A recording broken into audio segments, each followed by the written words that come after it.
Assalamualaikum warahmatullahi wabarakatuh. Berikutnya adalah terkait dengan lingkungan kerja ASN berbasis HAM-BG. Seperti apakah lingkungan kerja ASN berbasis HAM-BG ini ya? Karena ini adalah sesuatu yang sedang kita harapkan ada perubahan. Nah, selama ini dominasi budaya patriarki itu membuat budaya lingkungan kerja yang juga tanpa disadari, dalam tanda kutip ya, seringkali terjadi diskriminasi, terjadi subordinasi, peminggiran gitu ya, dan berbagai bentuk ketidakadilan terhadap perempuan. Nah, oleh sebab itu upaya penyelenggaraan lingkungan kerja ASN yang berperspektif gender ini juga harus memperhatikan sejumlah aspek. Mengintegrasikan perspektif HAM-BG ini di dalam seluruh aktivitas sejak dalam perencanaan, implementasi hingga evaluasi. Itu yang pertama. Kemudian yang kedua, kepemimpinan yang mampu menguatkan budaya adil gender dan menghapus diskriminasi di lingkungan ASN. Kemudian yang ketiga adalah tersedianya sarana dan prasarana yang mempertimbangkan aspek kebutuhan praktis dan strategis. Nah, dalam konteks kepemimpinan berperspektif keadilan dan demokratis bagi ASN ini, setidaknya ada 8 indikator. Yang pertama adalah mempunyai kesadaran diri dan berempati terhadap pengalaman orang lain. Ini menjadi salah satu indikator dari kepemimpinan perempuan. Kemudian yang kedua adalah memberdayakan semua anggotanya maju bersama gitu ya, tidak hanya tampil sendiri, maju sendiri, berkembang sendiri, tetapi bergerak bersama, maju bersama-sama, melibatkan semua elemen yang ada di dalam core kepemimpinan itu. Kemudian yang ketiga adalah merawat skill, kapasitas diri maupun juga kapasitas dari orang lain yang ada di dalam tim kepemimpinan tersebut. Karena kepemimpinan perempuan ini adalah bukan kepemimpinan tunggal, apalagi kepemimpinan diri sendiri, tetapi kepemimpinan yang kolektif, jadi bersama-sama. Kemudian yang keempat adalah jika ada kesalahan atau perlu melakukan kritik, maka kritik itu adalah diberikan secara konstruktif dengan tidak merendahkan terhadap pihak-pihak yang dalam tanda kutip mungkin melakukan kesalahan atau melakukan yang memiliki kekurangan. Semua adalah dirawat, diberdayakan, dihadirkan dan didengarkan untuk maju bersama. Kemudian yang kelima adalah memahami terhadap peran penting dari masing-masing. Setiap peran, setiap elemen yang ada di dalam kepemimpinan itu semuanya adalah penting. Semuanya harus juga didengar, dilibatkan dalam seluruh proses pengambilan keputusan. Kemudian tadi saya sudah menyebutkan bahwa dalam kepemimpinan perempuan itu yang kuat adalah identifikasinya adalah kolektif kolegial.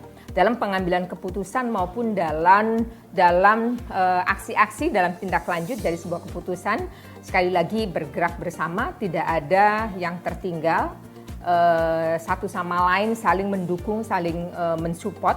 Kemudian indikator yang lainnya adalah yang ketujuh ini, tidak mentoleransi sekecil apapun terhadap terjadinya kekerasan di lingkungan kerja.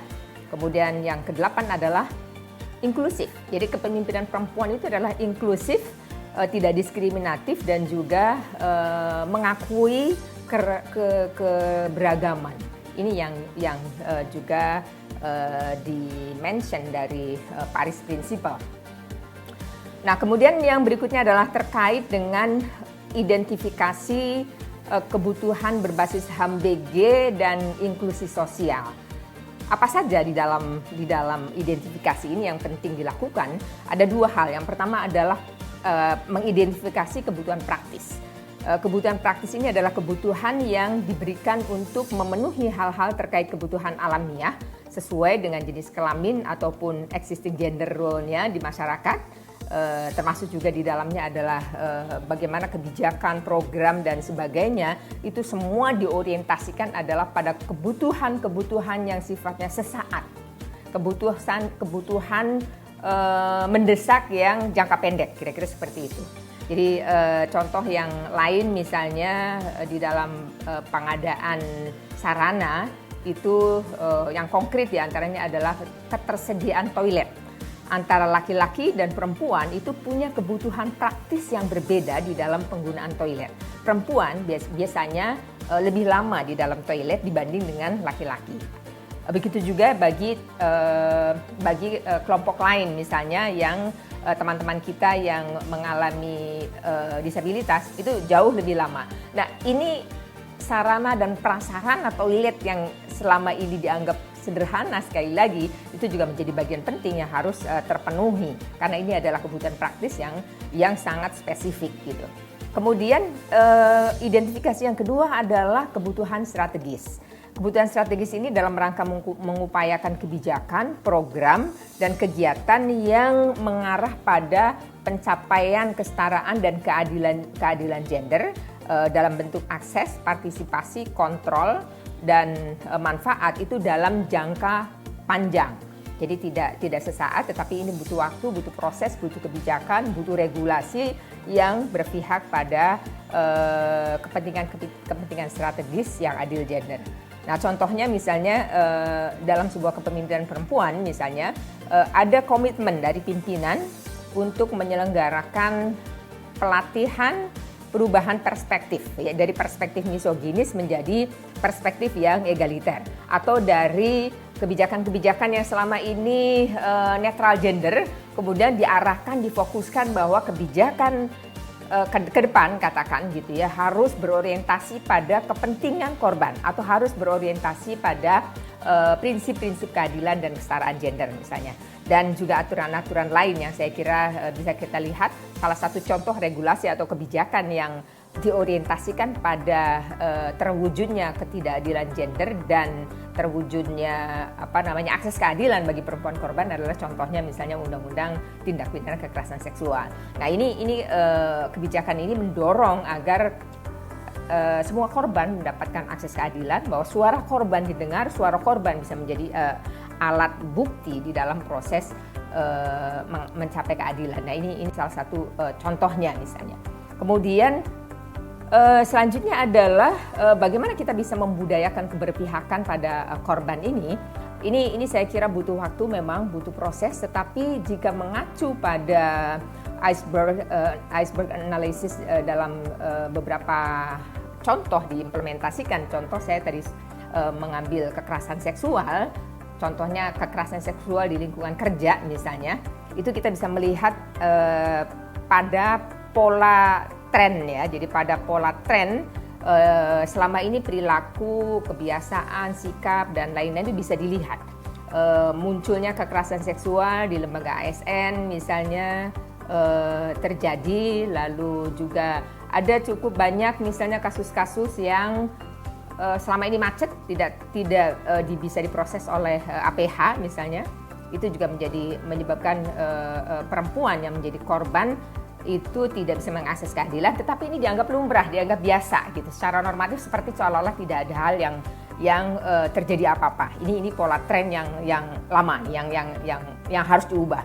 Kemudian yang kedua adalah struktur penyebab. Kita bisa lihat pada tradisi, pada budaya, juga pada kebijakan pemerintah dan juga pada sistem yang ada. Nah, ini kita bisa lakukan pemetaan, bisa kita bedah misalnya, kita bisa lihat yang selama ini contohnya sekali lagi kebijakan PPKS selama ini misalnya belum ada di lingkungan ASN misalnya. Nah, ini dengan Undang-Undang Tindak Pidana Kekerasan Seksual sudah disahkan, ini mau tidak mau, suka tidak suka di lingkungan ASN juga harus membuat aturan turunan yang memastikan bahwa tidak boleh terjadi kekerasan seksual di lingkungan ASN. Nah, kemudian pada struktur penyebab ini juga bisa dilihat bagaimana pimpinan memiliki komitmen untuk melakukan berbagai bentuk kekerasan sekecil apapun di lingkungan ASN. Ini menjadi hal yang katakan harus menjadi prioritas. Lalu pada tataran mental model selama ini, atau boleh dikatakan ada paradigma ada perspektif dan juga ada keyakinan. Nah, paradigma perspektif dan keyakinan ini seolah-olah berpadu gitu ya,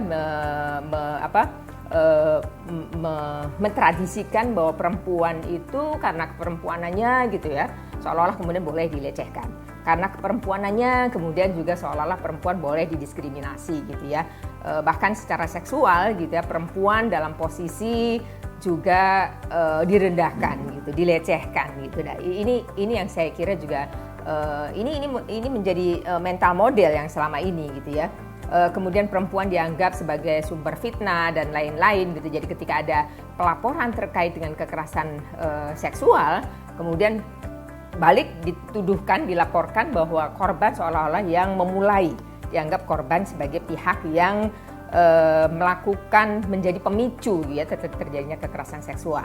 Nah, selanjutnya adalah upaya apa yang harus dilakukan untuk mencegah terjadinya kekerasan seksual. Ini kita juga harus mengubah struktur penyebabnya. Ada redesigning dan mental model yang harus diubah. Ada rethinking terhadap mental model yang selama ini membakukan perilaku-perilaku kekerasan seksual atau kekerasan terhadap perempuan itu menjadi diubah menjadi budaya-budaya baru yang tidak mentoleransi terhadap kekerasan seksual sekecil apapun. Nah, dalam konteks redesigning ini juga perlu ada kebijakan dan program PPKS yang kontinu, yang berkelanjutan, yang disadari oleh semua pihak bahwa kekerasan seksual atau upaya PPKS di lingkungan ASN ini menjadi suatu keharusan, kira-kira seperti itu. Kemudian juga terus semua pihak di lingkungan ASN juga tidak melakukan kekerasan seksual dengan kesadarannya, bukan dengan paksaan atau bukan dengan motivasi-motivasi yang lain, tetapi dengan kesadarannya dia berkomitmen untuk tidak menjadi pelaku kekerasan seksual kepada siapapun, tidak merendahkan siapapun. Kemudian juga termasuk redesigning di sini adalah melakukan pemantauan dan mengubah ya narasi-narasi yang mentoleransi kekerasan seksual diubah menjadi sama sekali tidak mentoleransi kekerasan seksual. Lalu pada perubahan yang lain juga kita bisa melakukan rethinking. Rethinking ini termasuk tadi martabat perempuan yang selama ini direndahkan, cara pandangnya harus diubah bahwa perempuan juga manusia yang memiliki harkat martabat yang juga harus dihormati. Bahwa perempuan bukan menjadi pemicu kekerasan seksual, tetapi boleh jadi gitu ya, karena tadi masih ada cara pandang tradisi lama yang masih membakukan seolah-olah karena perempuanannya perempuan boleh dilecehkan. Ini yang harus diubah bahwa siapapun perempuan adalah manusia memiliki harkat martabat yang juga harus dihormati, dihargai dan tidak boleh menjadi objek kekerasan. Perempuan adalah subjek dari perubahan yang juga bersama-sama untuk melakukan perubahan. Saya kira demikian. Kurang lebihnya mohon maaf dan terima kasih untuk segala perhatiannya. Assalamualaikum warahmatullahi wabarakatuh.